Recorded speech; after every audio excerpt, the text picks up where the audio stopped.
ทานเนาะนี่มันข้าพเจ้าได้เอาไข่เป็ดได้ไข่ไก่ได้แช่ลงน้ำองุ่นไซเดอร์เนาะเมื่อเอาไข่แช่ลงพวกท่านจะเห็นเรานำแบบว่าน้ำไซเดอร์ขององุ่นนี่จะเสื่อมเข้าไปในไข่เนาะ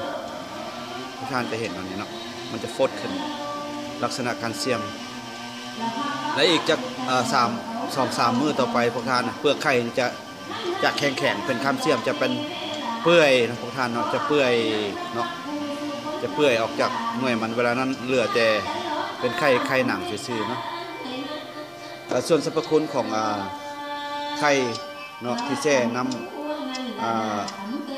องุ่นไซเดอร์นี่มีสรรพคุณอย่างแรงนะครับพระเจ้าสีนำเสนอในวิดีโอครั้งต่อไปนะ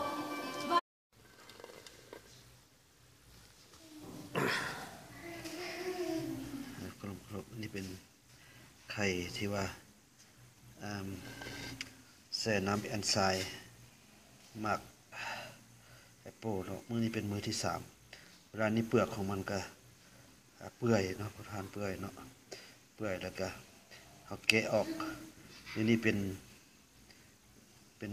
ไข่ลักษณะเริ่มเป็นไข่หนังในทานนี่นะเวลานี้นุ่มๆคือกับไข่หนังที่ออกจากใกล้มาด้านนี้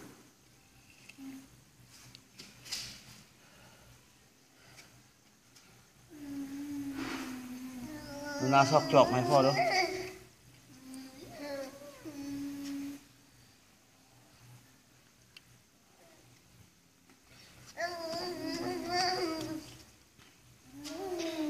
เนาะไข่นุ่มเป็นไข่หนัง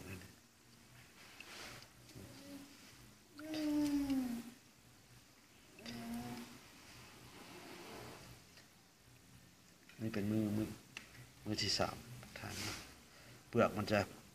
เปื่อยออกหมดเลยพอทานเปื่อยออกไปหมดเลยเหลือแต่ไข่หนังแต่พอมือที่3นี้หรือว่ามือที่4ก็ล้าง